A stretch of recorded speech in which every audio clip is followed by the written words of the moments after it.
Good morning, everyone. Welcome to our podcast. My name is Aleman Aguilar, and in this chapter, we're going to talk about the consequence of eating disorders. And for this, we brought the patient Andrea Maldonado.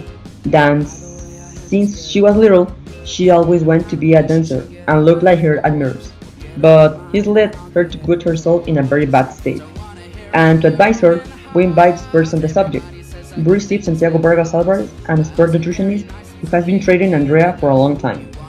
We also talked with Rebeca Rodriguez. She's a very famous psychologist that will help us to understand more than cause of these disorders. Good morning to all our audience. My name is Rebeca Rodriguez and I have a degree in psychology with a specialty in clinical psychology and eating disorders. Today I am going to talk about some psychological and social aspects of eating disorders. And first of all, I want to define what is an eating disorder. An eating disorder consists of serious alterations in behaviors related to eating and weight control and are associated with a wide variety of adverse psychological, physical, and social consequences. These behaviors don't appear suddenly or appear without giving any warning. There are many factors that interfere in its appearance. They are disorders of multifactorial origin, that is, they carry more than a single cause, and can be generic, psychological, sociocultural, family, and well, all the personal factors influence its development. There are different types of eating disorders, although in today's podcast, we will focus only on anorexia and bulimia nervosa. However, they are not the only ones, and it is very difficult to find a patient who meets the complete picture frame of any of this. That is why those people who have some of the symptoms of one of the other or both are diagnosed with eating disorder not specified. And this is where most of my patients are. It usually begins during adolescence or early adulthood, and it is very rare that it starts before puberty or after the age of 40. Wow, it's pretty interesting, all this information that you bring us. And now that we understand what happened in the mind of the patient with eating disorders, we're going to see what happened in her body. Let's give the word to the nutritionist Santiago Vargas Alvarez. Hello everyone, as my colleague said, I'm a nutritionist. I have a degree from the UNAM, and today I'm going to talk about the undernutrition and its relation with the anemia.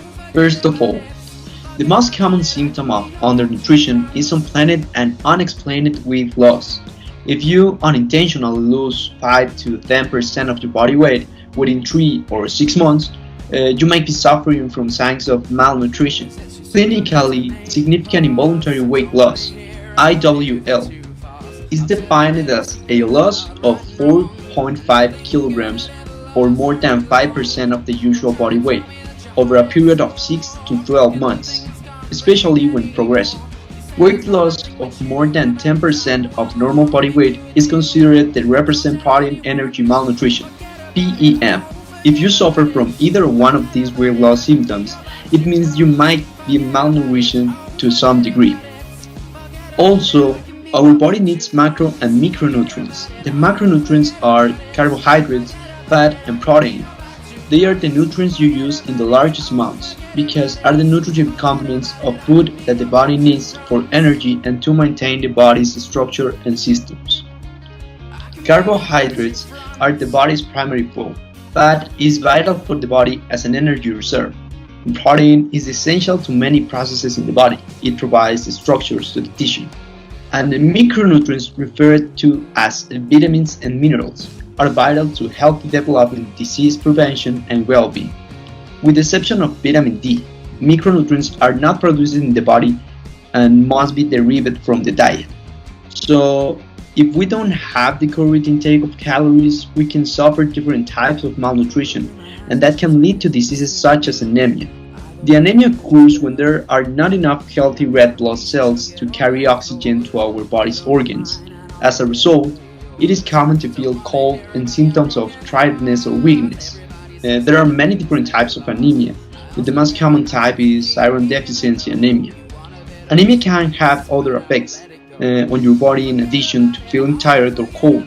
Other signs that you might be lacking in iron include having brittle or spoon-shaped nails, and possible hair loss. You might find that your sense of taste has changed, or you might experience ringing in your ears. Different types of anemia may lead you to other serious problems. People with sickle cell anemia often have heart and lung complications. Well, Andrea, can you tell us your story? Sure, good morning. I am Andrea Maldonado, a dancer of Step Academy Guadalajara, and this is my story of how I came to suffer from anemia. As a child, I always wanted to be a dancer, but I saw that my classmates were very thin, tall, and with an elegant posture, the opposite of me. I wasn't going to give up on my dream. That is why when I turned like 12 years old, I decided to exercise excessively, and with the passage of time, little by little, I stopped eating sugar, carbohydrates, meat, and rather eat small amounts of fruits and vegetables since in television they always recommend that. I did not know the damage I was causing to my body. The only thing I wanted was to look like my classmates and the dancers I idolized. Over time, when I turned 14 years old, I achieved my goals, but soon my mother began to notice in me a constant fatigue, weakness, headaches, and dizziness, which for a while we thought was normal, since I spent too many hours rehearsing and it was probably due to that.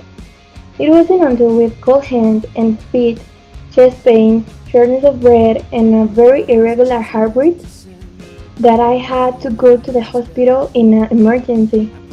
I got some blood tests and all this time I was suffering from anemia. Luckily, I was diagnosed in time because if I wasn't, serious consequences such as leukemia could have put my life at risk. Now, at 16 years old, I have been consulting with a nutritionist on a correct diet for my age, my condition, and sport to achieve my goals without hurting myself.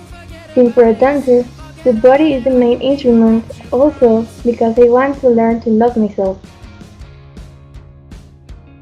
Well, now our psychologists talk us about the social consequences that may have. Thank you. As mentioned about a person with an eating disorder suffer different consequences on their body and their mind. However, these are not only the damage they do in their life, but their social environment is also destroyed. This happens because a person with anorexia isolates himself from everyone, focused solely on how her body looks. This person prefers to spend most of the day counting calories and exercising, which ends up isolating himself from the outside world. Thus, when a case of eating disorder is detected, you should always go to a professional. Depending on the severity, the intervention will be ambulatory or with admission.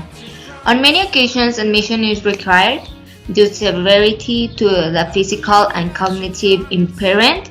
The income shouldn't be valued as a stigma, but as an opportunity to reverse the situation. In any case, the intervention shouldn't be aimed only to the affected person, but should also be focused on the family and the environment. Understanding what is happening and knowing how to act is essential in these cases.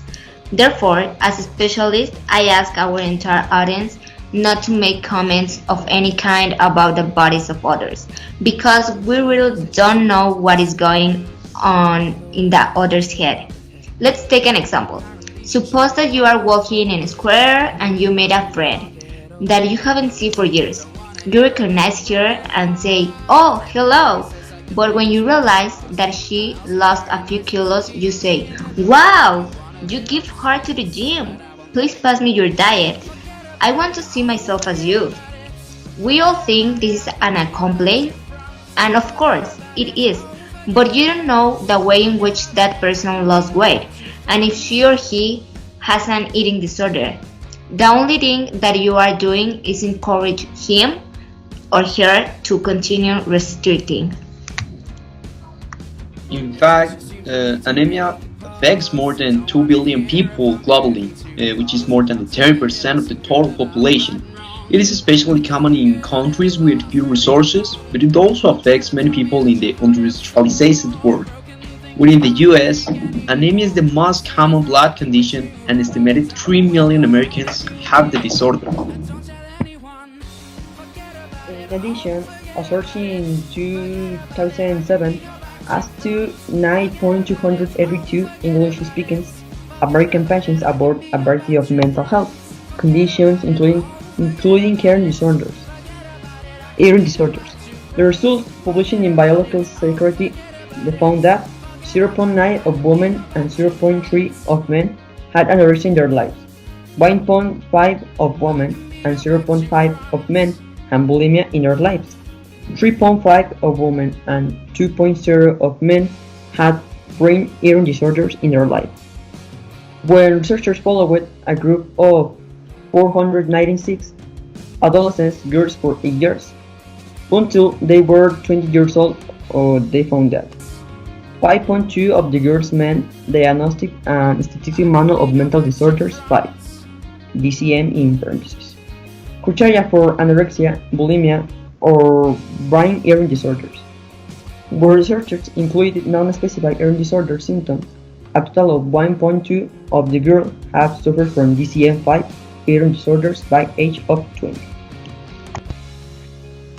So, if you felt identified with any of the symptoms that we have present here or need help, please say so.